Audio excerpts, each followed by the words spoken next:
The world is not governed by ideals, but by instincts. Behind every smiling face, every gesture of virtue, every polished sentence spoken in the court of power, there is calculation, often unconscious, but calculation nonetheless. To rule, to influence, even to survive, one must first understand the shadows that move within the human spirit. And these shadows, when distilled into their purest forms, reveal themselves through three dark architectures of mind, three ways the human will bend reality to its advantage: Machiavellianism, Narcissism, and Psychopathy. These are not disorders to be cured. They are instruments of control, reflections of power itself.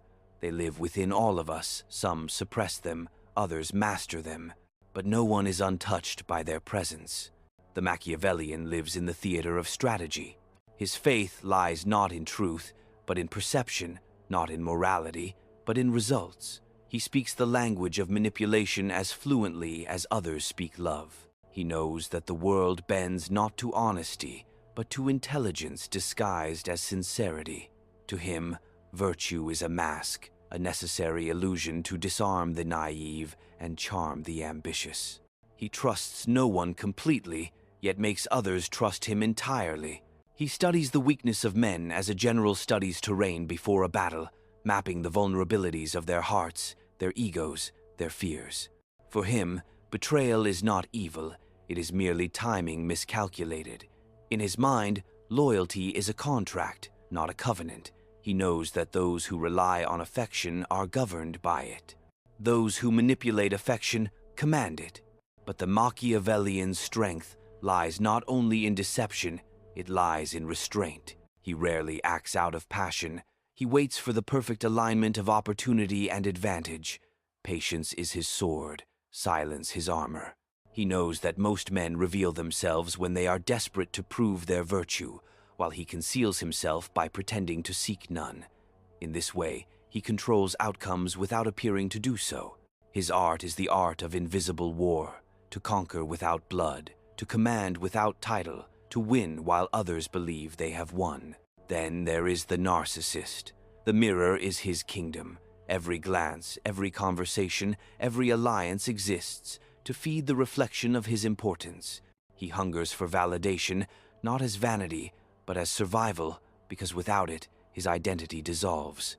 He does not seek power for power's sake, but for applause, admiration, the constant reaffirmation that he matters.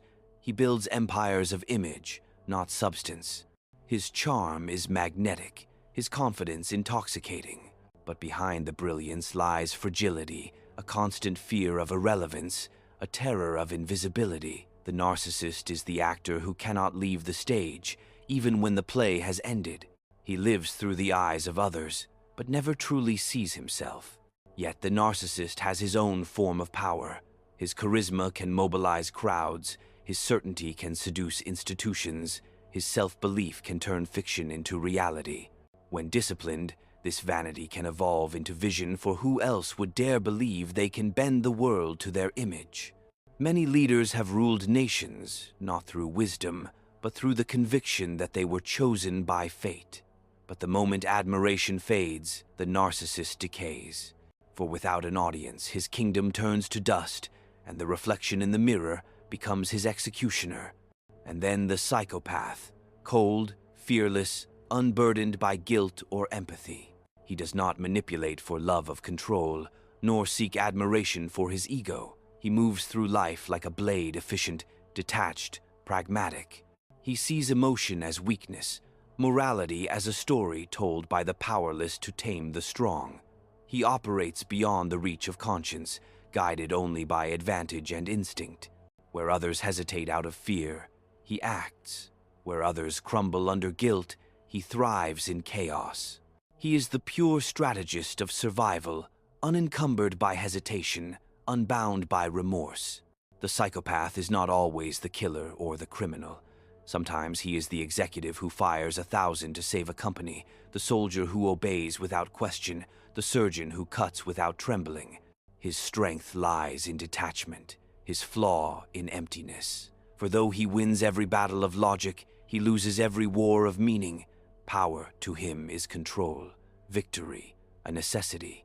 But in his pursuit of dominance, he forgets the quiet truth that power without purpose is indistinguishable from destruction.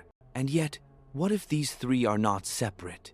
What if they are fragments of a single architecture of power scattered across the human psyche? The Machiavellian manipulates, the narcissist commands, the psychopath acts, and together they form the trinity of control.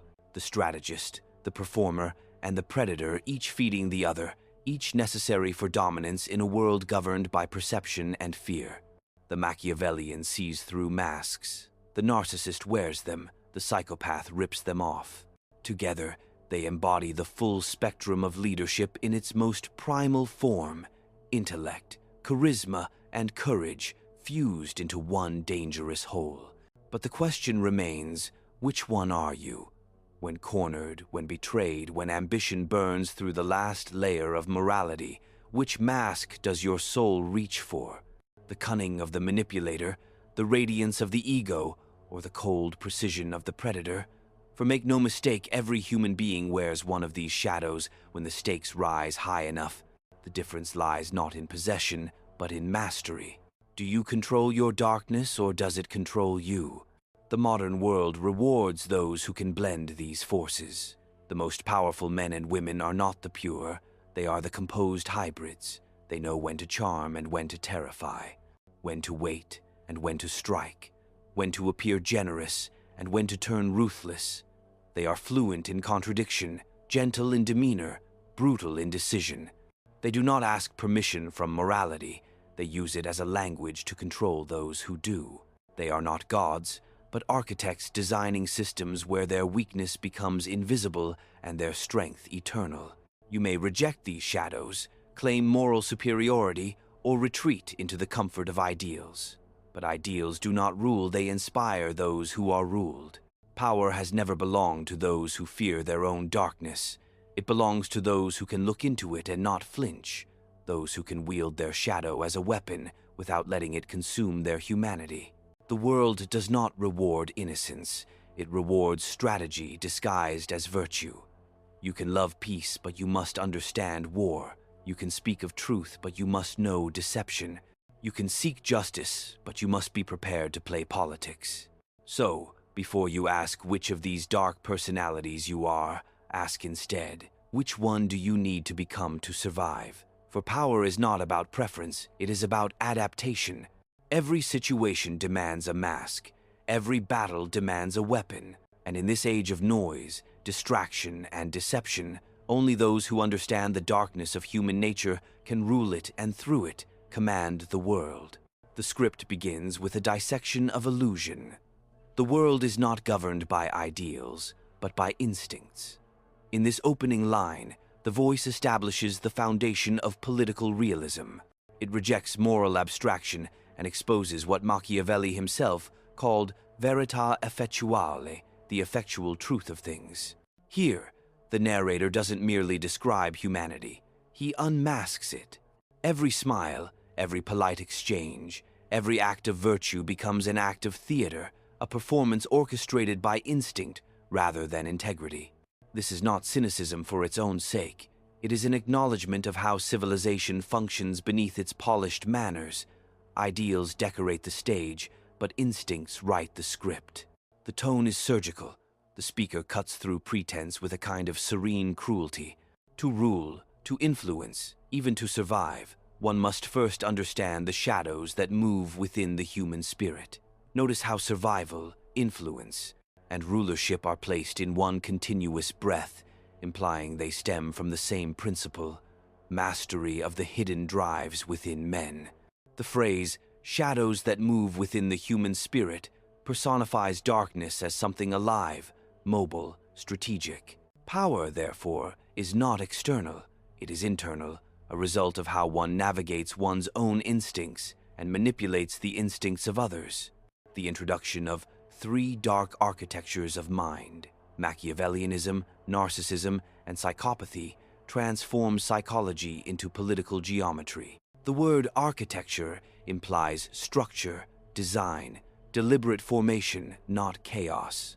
These traits are not flaws but mechanisms of adaptation. The statement, They are not disorders to be cured, they are instruments of control, subverts modern moral language. The narrator insists that what psychology calls pathology, power calls necessity. This is the philosophical inversion that defines Machiavellian realism. The tools of survival often appear immoral to those who do not understand them. When the script declares that these traits live within all of us, it universalizes darkness. The point is not to accuse, but to reveal. The same instincts that make tyrants dangerous make ordinary people ambitious. The difference lies in scale, not substance. The moral categories of good and evil collapse under the weight of necessity. The real division is between those who understand the mechanisms of their nature and those who are ruled by them unconsciously. Then begins the study of the first archetype, the Machiavellian. The Machiavellian lives in the theater of strategy. This single line contains the essence of political realism. Politics is theater, not in the sense of falsehood, but of performance. The Machiavellian understands that power is perception. A ruler's survival depends not only on his ability to command, but on his ability to appear just, merciful, courageous, or even religious, depending on the expectations of his audience. The wise leader shapes perception as a craftsman shapes metal, not because he despises truth, but because he understands that truth, unaided by appearance, has no power.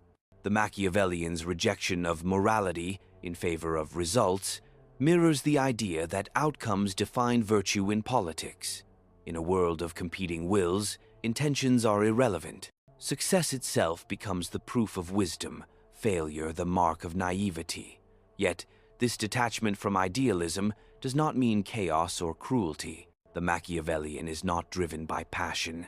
He is guided by reason, sharpened by experience. His manipulation is not emotional, it is architectural. He does not destroy men for pleasure, but positions them like chess pieces to secure a greater end. He understands that to preserve the state or his own dominion, he must occasionally commit acts that offend moral sensibility. What matters is not goodness, but effectiveness. The line, "He trusts no one completely, yet makes others trust him entirely," reveals the asymmetry of political relationships. Trust, for the Machiavellian, is a resource, not a sentiment. He gives the illusion of transparency, while concealing his motives in layers of ambiguity. This controlled duplicity is the art of command in its highest form. The masses, he knows, are bound by emotion, by love, hope, resentment, while he remains bound only by calculation. To rule emotional beings, one must simulate emotion convincingly without being ruled by it. The master strategist uses empathy as camouflage, not compass. The imagery of studying the weakness of men as a general studies terrain before battle illustrates the scientific nature of manipulation. Human frailty, vanity, fear, envy, pride is not despised, but mapped, measured, and exploited. This is the real politic of psychology, understanding not only what people believe, but why they must believe it. The Machiavellian weaponizes belief itself, turning emotion into infrastructure. The passage, "Betrayal is not evil, it is merely timing miscalculated," is the most revealing sentence of the first section. It reframes betrayal as a strategic misstep rather than a moral failure. Here, loyalty becomes a function of circumstance, conditional, pragmatic, instrumental. No relationship is sacred in politics. Only utility endures. To betray at the wrong moment is foolish. To betray at the right one is genius. Thus, virtue and vice are redefined as forms of effectiveness and ineffectiveness. This is not cruelty, it is clarity. Morality, in this framework, is simply the etiquette of stability, not the measure of truth. When the narrator says, "He rarely acts out of passion, he waits for the perfect alignment of opportunity and advantage," it evokes Machiavelli's belief that fortune must be subdued by prudence. Patience becomes the weapon of the intelligent, for most people lose not because they lack strength, but because they act before the field is ready. Patience is his sword, silence his armor. This metaphor conveys composure as both offensive and defensive art. He strikes not when he feels, but when it matters. In a world ruled by reaction, his restraint becomes revolution. The idea that most men reveal themselves when they are desperate to prove their virtue is perhaps the most cynical and the most accurate. The need to appear moral exposes the weakness of needing approval. Those who seek to demonstrate integrity are already trapped by the eyes of others. The Machiavellian, by contrast, remains hidden precisely because he claims no virtue. He understands that the performance of humility can conceal ambition more effectively than the declaration of morality. To be underestimated is to be invisible. To be invisible is to be invincible. Finally, when the text concludes, his art is the art of invisible war, to conquer without blood, to command without title, to win while others believe they have won, we encounter the highest expression of political mastery. It is the principle of indirect power control, through influence rather than force, through perception rather than confrontation. The greatest strategist is not the one who dominates, but the one who designs the stage upon which others perform their supposed victories. His triumph is unseen because his fingerprints never appear on the outcome. He lets others believe they rule, while he controls the conditions that define their rule. That is the secret of true dominion, the empire of the unseen hand. In this first part, the narrative dissects the essence of Machiavellian intelligence: patience, calculation, manipulation of perception, and emotional detachment. It defines leadership not as charisma or morality, but as the capacity to align appearance and reality toward one's purpose. It exposes the world not as it should be, but as it is, a field of strategic illusions where survival depends on understanding human weakness more than proclaiming human virtue. But if the Machiavellian commands the world through intellect, the next archetype commands it through reflection, through the hunger to be adored, obeyed, and seen. For behind every ruler's strategy lies an ego that demands recognition, and thus begins the reign of the narcissist, the monarch of mirrors. If the Machiavellian is the strategist behind the curtain, the narcissist is the actor under the lights. One rules from the shadows, the other dominates through reflection. The narcissist does not manipulate systems, he manipulates perception through self. His empire is not founded on conquest, but on worship. His weapon is not fear, but fascination. He commands attention because he understands, perhaps instinctively, that attention is the currency of the human mind. And in an age where every individual competes for validation, he becomes the supreme ruler of desire. The mirror is his kingdom. This opening image is not vanity alone, it is metaphysics. The narcissist lives not in the world itself, but in its reflection. He experiences reality through the eyes of others. His existence depends on confirmation. Every word he speaks is a seed planted in the soil of admiration, and every gaze he receives is a mirror that reaffirms his reality. Without reflection, he ceases to exist. His self-image is not born within it, is assembled through applause, envy, and imitation. Thus, he is both sovereign and slave, ruler of perception, prisoner of approval. He hungers for validation, not as vanity, but as survival. This line reveals the tragedy of his power. What appears as arrogance is actually dependency. He does not seek adoration for pleasure, but for existence. He feeds on the gaze of others, as a monarch feeds on loyalty. But loyalty to him is not a bond of trust, it is a supply of oxygen. The narcissist fears silence more than criticism, obscurity more than defeat. For the silence of others is not merely indifference, it is annihilation. He does not seek power for power's sake, but for applause. The distinction is crucial. The Machiavellian sees power as an instrument, a tool to achieve control. The narcissist sees it as a stage, a theater for self-worship. His ultimate ambition is not dominion over men, but over perception itself. He wants the world not to obey, but to adore. In his eyes, submission is meaningless unless it is accompanied by admiration. He demands not obedience, but reverence, a loyalty of the heart, not of the hand. He builds empires of image, not substance. In this phrase lies the political anatomy of modern leadership. We live in an age of spectacle where image supersedes essence and visibility outweighs competence. The narcissist thrives in such conditions. He masters the optics of virtue, the rhythm of charisma, the illusion of conviction. He speaks not to inform, but to enchant. He convinces not by truth, but by style, for he knows that in the theater of public life, the audience remembers not what you say, but how you make them feel. His charm is magnetic, his confidence intoxicating. Charisma is not authenticity, it is hypnosis. The narcissist seduces through projection, crafting an aura of destiny. He mirrors the desires of those around him, making them believe he embodies what they lack. This is the paradox of his magnetism. His strength is borrowed from the longing of others. He does not lead by commanding, he leads by reflecting the collective fantasy. Every crowd that loves him is merely gazing into its own ideal, and he is the mirror that makes it visible. But beneath the brilliance lies fragility, a constant fear of irrelevance. The narcissist's empire is built on glass. Every compliment strengthens him, but every slight shatters him. His confidence, though loud, is brittle. It is not faith in self, but dependence on others' faith in him. This fragility is his hidden weakness, the seed of his eventual collapse. When the applause fades, he is stripped bare, for his identity was never internalized. He becomes a ghost wandering in search of reflection, a king without a mirror. The narcissist is the actor who cannot leave the stage, even when the play has ended. This image captures the essence of modern existence.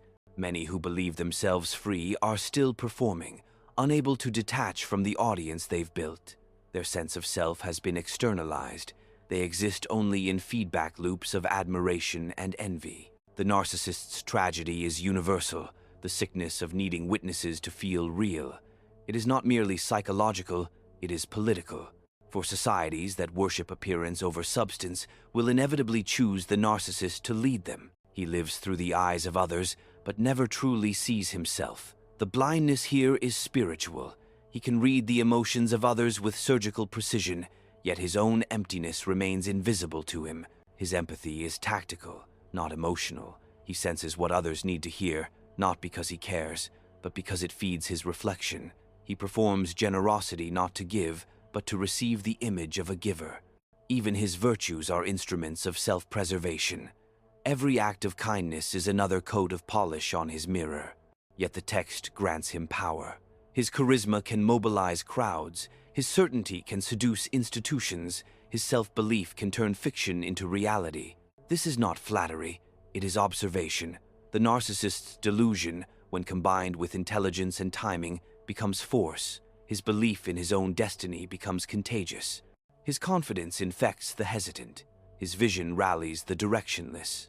History is filled with narcissists who built nations, movements, and empires. Men who mistook their reflection for divine appointment and, through sheer conviction, made it true. When disciplined, this vanity can evolve into vision. This is the redemption of the narcissist, the possibility that illusion can be weaponized for greatness. If he learns restraint, if he channels admiration into purpose rather than addiction, his charisma becomes leadership. The same need for validation that weakens him can also make him responsive, adaptive, attuned to the collective mood. The key difference lies in governance, whether he rules his reflection or it rules him. Many leaders have ruled nations, not through wisdom, but through the conviction that they were chosen by fate. This line captures the mystical nature of power. The belief in destiny, however irrational, can mobilize reality itself. A man convinced of his divine purpose becomes immune to doubt, and in a world addicted to uncertainty, certainty becomes godlike. The masses, fatigued by ambiguity, surrender gladly to conviction. Thus, faith in oneself, even delusional faith, becomes a political weapon. The narcissist, in believing he is chosen, makes others believe it too. But the moment admiration fades, the narcissist decays. His empire collapses the moment it is no longer observed. He cannot rule in silence, for silence erases him. He cannot endure solitude, for solitude reveals the hollowness of his power. In the absence of adoration, he turns either to rage or despair. Rage seeks to punish those who no longer mirror him. Despair seeks to annihilate the self that has lost its reflection. In this, the narcissist's collapse mirrors that of many fallen leaders once loved, then feared, then forgotten. The deeper tragedy is that his reflection becomes his executioner. The very image he created to survive becomes the mask that suffocates him. He becomes enslaved to the persona that once brought him glory. To maintain it, he must continuously feed it with validation, attention, victory. Failure is not merely defeat, it is death. And so, he becomes addicted to success not as a goal, but as oxygen. The applause that once crowned him now chains him. Here lies the contrast between the Machiavellian and the narcissist. The Machiavellian hides to survive, the narcissist shines to exist. The Machiavellian manipulates perception consciously. The narcissist becomes its prisoner. One uses illusion strategically, the other lives within it. But both understand that human beings are ruled not by truth, but by appearances. And that those who can control appearances can command the hearts of men more completely than those who speak truth to them.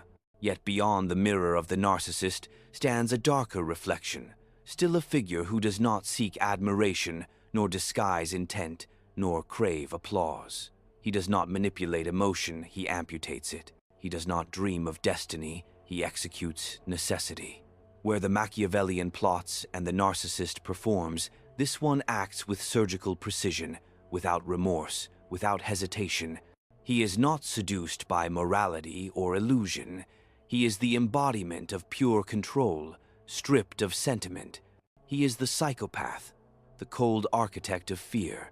If the Machiavellian is the mind behind the mask, and the narcissist is the mask itself, then the psychopath is what lies beneath when both are removed. The raw nerve of power stripped of empathy, pretense, or illusion. He is the human will in its purest, most efficient form, the part of us that acts without hesitation, that sees through sentiment, that moves directly toward outcome. Where the Machiavellian studies the board and the narcissist poses upon it, the psychopath flips the table when it serves him. His calm is not patience, but detachment. His courage is not virtue, but absence of fear. His logic is not human, it is strategic mathematics applied to life and death alike. Cold, fearless, unburdened by guilt or empathy. These are not condemnations, they are descriptions of a psychological weapon forged for survival in its most brutal context. Empathy slows the blade, guilt blurs the aim. In the animal kingdom, survival belongs to those who hesitate least. The psychopath embodies that primal law, reborn into civilization. He is not the savage outside society. He is its inevitable creation, the necessary product of a world that rewards efficiency over emotion, performance over compassion. He sees morality as a language of control, a narrative written by the weak to restrain the strong. To him, rules are not sacred, they are instruments to be played, followed only when they serve a function. He moves through life like a blade, efficient, detached, pragmatic. In this imagery, the psychopath becomes both weapon and wielder. The blade does not feel, it cuts. It serves whichever hand holds it. This detachment gives him an advantage others lack. He can do what must be done when others freeze under the weight of conscience. History is not shaped by those who hesitate, but by those who decide while others deliberate. The psychopath understands this truth instinctively, that emotion clouds judgment, that mercy is often disguised weakness, that survival demands selective cruelty. His morality is consequence, his loyalty, circumstance. He sees emotion as weakness, morality as a story told by the powerless to tame the strong. Here lies the philosophical nucleus of psychopathy, a worldview where compassion is not virtue but vulnerability. It is the inversion of moral order. What most call inhuman is, in his view, merely unpretentious, an acceptance of how nature operates. The lion does not weep for the deer, the storm does not apologize for destruction. In the psychopath's universe, strength is self-justifying. The moment you question the necessity of your own dominance, you begin to lose it. Thus, he acts not out of hatred, but out of absence, the absence of illusion, the absence of hesitation. Where others hesitate out of fear, he acts. Where others crumble under guilt, he thrives in chaos. These two lines illustrate the evolutionary logic of psychopathy. Fear and guilt are psychological brakes. They slow decision-making. They introduce self-doubt. They prevent adaptation. The psychopath's lack of them is not evil but efficiency, a state of constant readiness to move, to decide, to execute. In war, business, crisis, and conquest, these are the qualities that create the decisive edge. The psychopath does not drown in the noise of moral debate. He hears only signal advantage, threat, opportunity. He is the pure strategist of survival, unencumbered by hesitation, unbound by remorse. This is what makes him indispensable in certain arenas of power. Every society, however moral its rhetoric, requires individuals willing to act without moral paralysis, generals who can order deaths, negotiators who can lie convincingly, surgeons who can cut without trembling. Civilization, for all its ideals, depends on such people to function. The psychopath, stripped of emotion, becomes the executor of collective will. He performs the deeds others rationalize but cannot bear to commit. He is the dark mechanism that allows the machine of society to run smoothly while keeping its hands clean. But the script does not romanticize him. The psychopath is not always the killer or the criminal. This clarification prevents misinterpretation. True psychopathy is not chaos, it is control. It is the absence of inner friction. He is often not the outlaw, but the law itself, the one who enforces order with surgical detachment. He might be the executive who fires 1,000 workers with a calm pen stroke, the general who sacrifices battalions for strategic positioning, the surgeon who cuts without emotion to save the patient. In every field that demands cruelty masked as necessity, he thrives. His strength lies in detachment, his flaw in emptiness. This contrast reveals the paradox of the psychopath's nature. The very quality that grants him power also denies him fulfillment. Detachment brings clarity, but kills meaning. When one is free from guilt, one is also free from connection. To feel nothing is to be invincible, but also to be alone. The Machiavellian manipulates love to rule it. The psychopath discards love to avoid its trap. Yet by doing so, he forfeits the only force capable of giving power a purpose beyond survival. For though he wins every battle of logic, he loses every war of meaning. Here lies the philosophical death of the psychopath. His victories are mechanical, efficient, calculated, perfect yet hollow. He can conquer nations, silence rivals, accumulate power, but he cannot escape the existential vacuum that follows triumph. Without conscience, victory loses its savor. Without attachment, success loses its audience. His world becomes a sterile battlefield where he reigns alone, victorious yet numb. He is the god of order presiding over a desert of his own making. Power to him is control, victory, a necessity. But in his pursuit of dominance, he forgets the quiet truth that power without purpose is indistinguishable from destruction. This is the inevitable descent of untempered control, a system that consumes itself. The psychopath's worldview, when scaled, becomes totalitarianism. The need for absolute control destroys the vitality it seeks to preserve. Fear replaces loyalty. Obedience replaces initiative. Silence replaces thought. The same detachment that ensures efficiency sterilizes creation. The ruler without empathy becomes a machine that devours its own society. And yet, what if these three are not separate?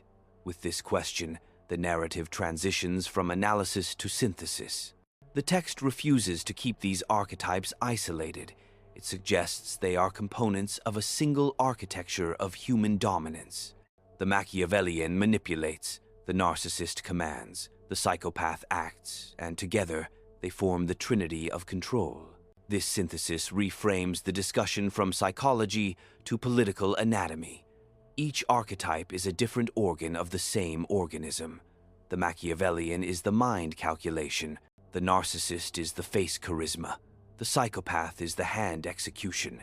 Together, they constitute the complete anatomy of power.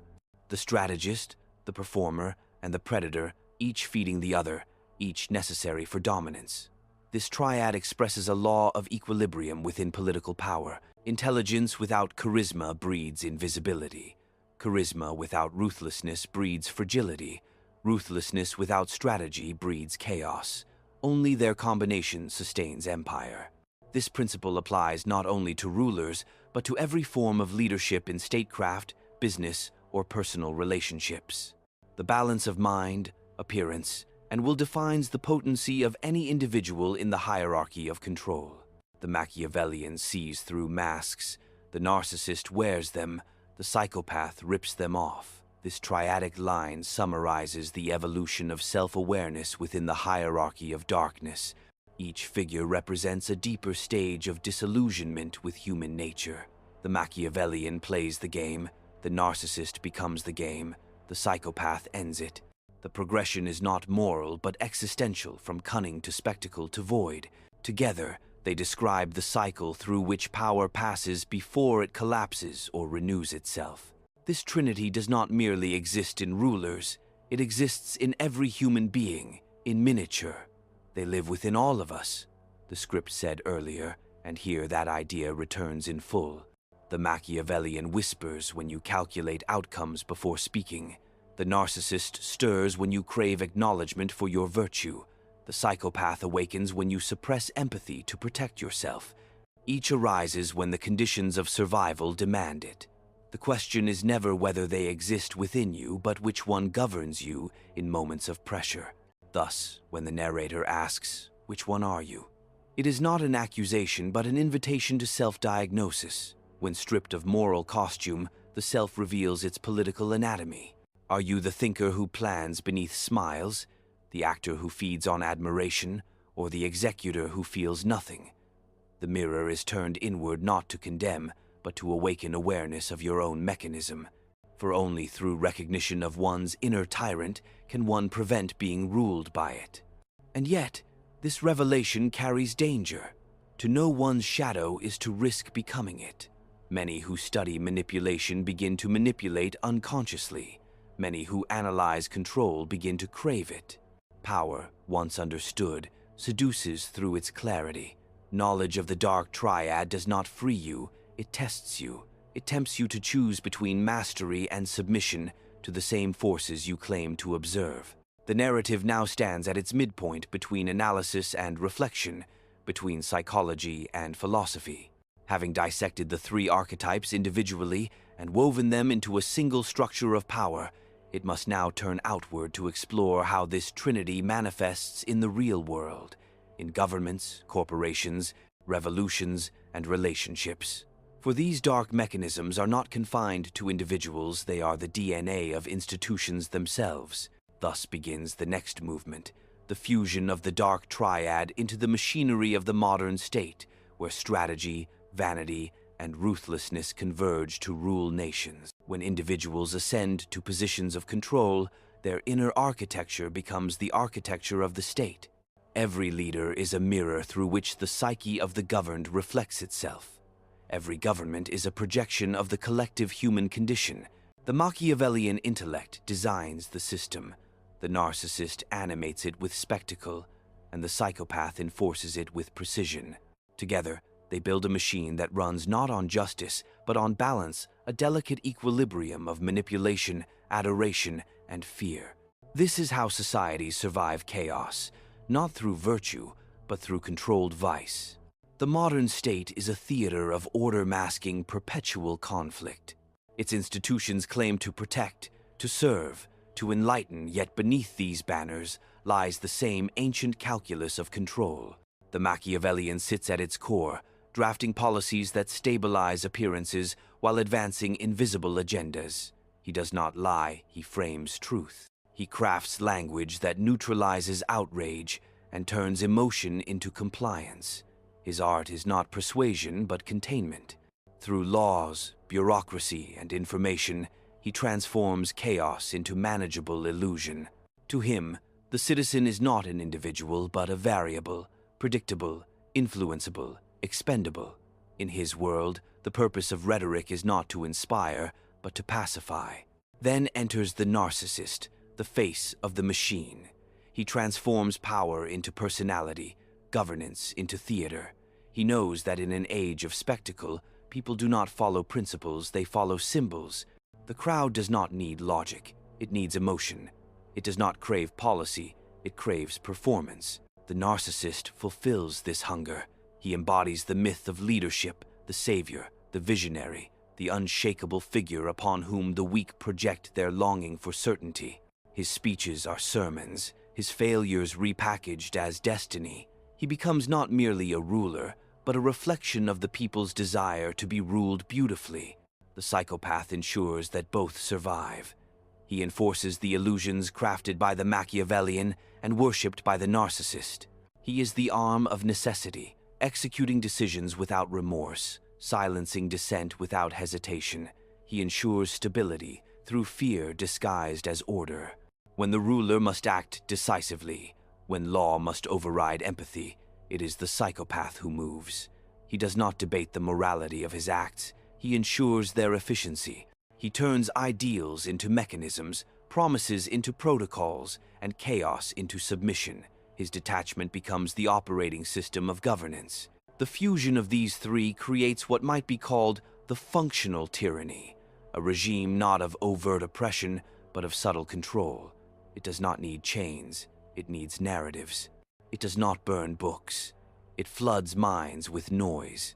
It does not outlaw truth, it drowns it beneath comfort. The modern Machiavellian understands that the most efficient form of power is voluntary submission, when people obey, not because they are forced to, but because they believe it serves them. Control disguised as choice, surveillance disguised as safety, obedience disguised as virtue. These are the refinements of power perfected through centuries of civilization. The narcissist gives these systems emotional gravity. He crafts stories of national pride, identity, and destiny myths that justify submission.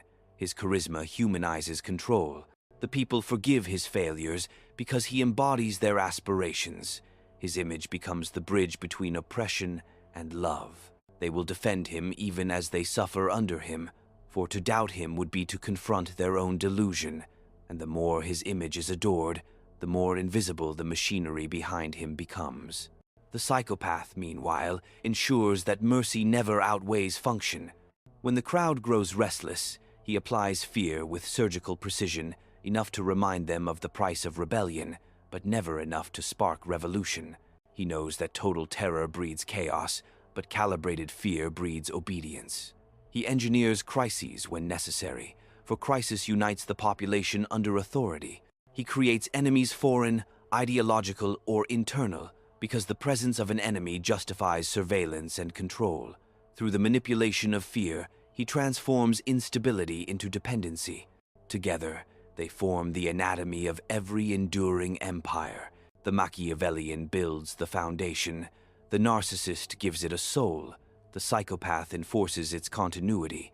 Their alliance is rarely conscious, yet always functional. History does not call them by these names, it calls them the strategist, the leader, the enforcer. They appear distinct, but they are parts of the same organism, each feeding on the other's necessity. Yet, this trinity does not exist only in palaces or parliaments. It exists in corporations, where CEOs play narcissist to shareholders, Machiavellian to competitors, psychopath to employees. It exists in media, where narratives are crafted to stimulate admiration, fear, and trust in cycles. It exists even in private life, in families, relationships, hierarchies of affection. Wherever humans organize around desire, control, or dependency, these forces replicate themselves. Power is fractal. The same patterns repeat at every scale. Consider how modern governance thrives on distraction. The Machiavellian mind recognized that the age of information would not liberate mankind, it would enslave him in abundance. Truth is no longer hidden, it is diluted. Attention has become the new battlefield, and the narcissist commands it effortlessly. Every message, every scandal, every gesture feeds the spectacle, keeping the masses fixated on personalities while the machinery operates unobserved. The psychopath, in turn, maintains the infrastructure of silence, digital, bureaucratic, psychological, ensuring that outrage never turns to revolution.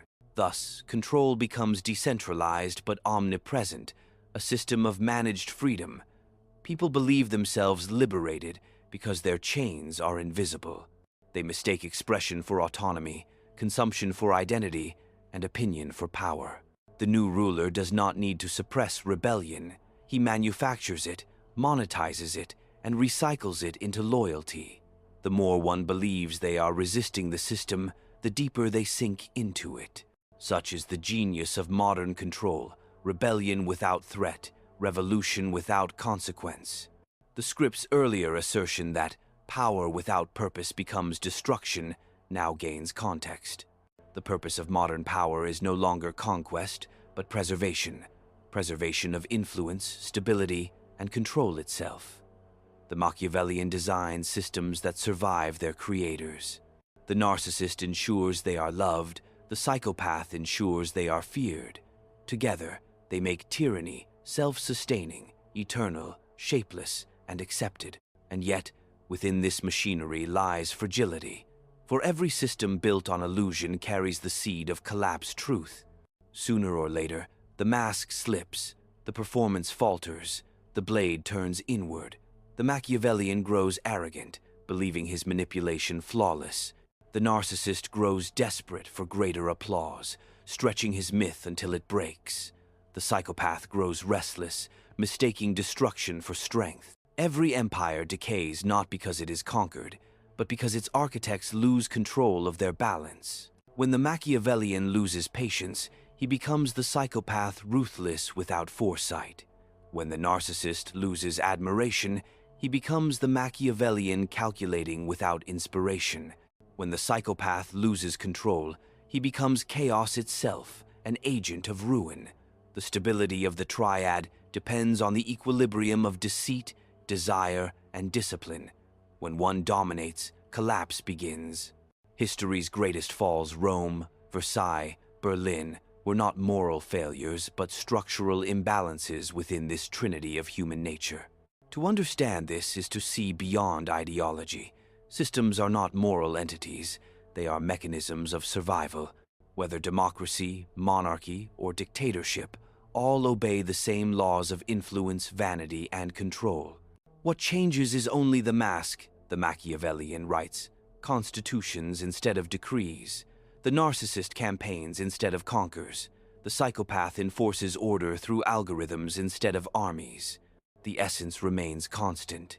Civilization evolves not by transcending its darkness, but by refining it into efficiency. This is the uncomfortable truth modern minds resist, that progress does not eliminate domination, it makes it subtle. The tyrant of the past needed swords and prisons.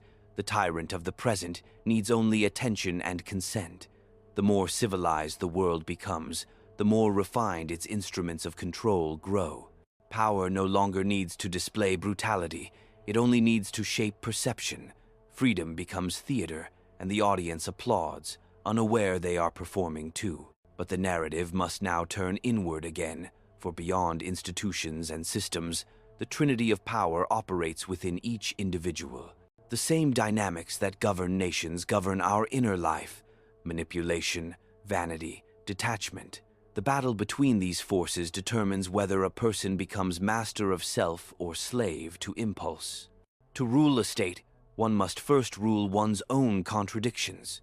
And so the reflection deepens from the politics of nations to the politics of the soul. What happens when you internalize the Machiavellian's mind, the narcissist's hunger, and the psychopath's coldness? Can power over oneself exist without corruption? Or does mastery always demand a measure of darkness? This is where the next movement begins, the inward empire, the psychology of self-rule. Power begins as an external pursuit, but ends as an internal test. Those who rise to command others soon discover that the most treacherous territory to govern is themselves. The Machiavellian mind, when turned inward, becomes disciplined, the ability to deceive one's weakness, to manipulate one's own excuses, to design one's behavior as one would design a state. The same cunning that controls men can control habit, fear, and distraction. Those who understand this create inner constitutions, codes of silence, patience, and calculated risk.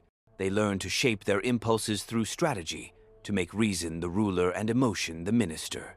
This is how self-command mirrors statecraft. The narcissist, when turned inward, becomes the architect of self-image. Properly restrained, his hunger for admiration transforms into the hunger for excellence. He no longer performs for applause, he performs for mastery. The mirror ceases to reflect vanity and begins to reflect standards. He polishes not appearance, but discipline. He learns that pride can either destroy or perfect, depending on whether it seeks validation or evolution. The same desire that once made him crave eyes upon him now makes him hold himself to impossible heights. His image ceases to enslave him. It begins to shape him into something worth reflecting. The psychopath, when turned inward, becomes surgical detachment, the ability to cut away weakness without pity. He learns to endure pain without theatrics, to make decisions under emotional fire, to execute resolutions without hesitation. His lack of sentiment, once dangerous, becomes precision. He uses it to silence doubt, to act decisively, to remain calm in storms that shatter lesser minds. Yet he must guard against becoming numb to meaning, for self-mastery without soul becomes self-erasure. The goal is not to kill feeling, but to command it. History is full of figures who conquered outward empires but collapsed inwardly. Kings who could rule nations but not their appetites. Visionaries who could move millions but not themselves. The lesson repeats. No external power can endure without internal hierarchy. The Machiavellian must govern his desires with the same calculation he uses on men. The narcissist must love truth more than image. The psychopath must learn the rare art of mercy not as weakness, but as wisdom. Mercy toward oneself when perfection fails, toward others when fear tempts cruelty. Only then does the dark trinity serve rather than consume. For the world itself is a reflection of the soul that governs it. Every empire begins in a thought, every tyranny in an emotion left unruled. When you understand this, you cease to blame systems and begin to shape them through your own discipline. The state you build inside becomes the model for the one you build outside. And so the circle closes. The Machiavellian's mind, the narcissist's vision, the psychopath's will, when united under conscious mastery, form not a tyranny, but an empire of purpose. Power, then, is neither good nor evil. It is structure awaiting intention. The question remains, will you let your darkness rule you, or will you rule through it? Power, in the end, is not a crown upon the head, it is a weight upon the soul. Those who have seen its inner design can no longer return to innocence. Once you glimpse how easily the human heart can be moved, how truth bends under perception, how loyalty fractures under pressure, you lose the comfort of idealism forever. But what you gain, if you are brave enough to endure it, is clarity, the cold light of understanding that reveals how the world truly breathes beneath its veils. The Machiavellian teaches the necessity of foresight, that power without calculation is suicide. The narcissist teaches the necessity of faith, that belief, even in illusion, can shape reality. The psychopath teaches the necessity of execution, that no vision matters unless it is acted upon without hesitation. Each, taken alone, corrupts. Together, they form equilibrium. Strategy gives direction, vision gives meaning, discipline gives form. To reject one is to stumble. To balance all three is to walk the narrow bridge between order and destruction. But balance demande sacrifice. You must learn to act without losing compassion, to plan without surrendering spontaneity, to lead without becoming your own prisoner. Every decision will demand a piece of your humanity, and every victory will remind you of what it cost. The wise do not seek to escape this, they learn to bear it. They understand that the higher one rises, the more solitude surrounds him. The summit of influence is also the summit of silence. Perhaps that is the final paradox of power. It grants command over others but strips command over peace. For those who understand too much can never rest within illusions again. They see manipulation in affection, vanity in virtue, strategy in faith. They read the world as a map of motives, not morals. And yet, even in this realism, there remains the faint pulse of purpose, the recognition that darkness, when mastered, can serve light. To rule wisely in any realm, nation, business, self, is to become both surgeon and priest, cutting away illusion without killing spirit, governing necessity without extinguishing meaning. The true ruler does not worship power. He uses it as an instrument to sculpt fate. He knows that men will betray, that loyalty will falter, that fear will always outweigh gratitude, and yet he governs anyway, not because he believes in human perfection, but because he believes in endurance. So, when the lights fade and the masks fall, the question is not which archetype you embody, but what you do with the one that dominates you. Will you manipulate for destruction or for preservation? Will your mirror blind you or reveal you? Will your detachment create order or emptiness? The Trinity lives in you, whether you choose it or not. What makes you sovereign is not purity, it is awareness. For in the end, mastery over others means nothing if you cannot first master the empire within.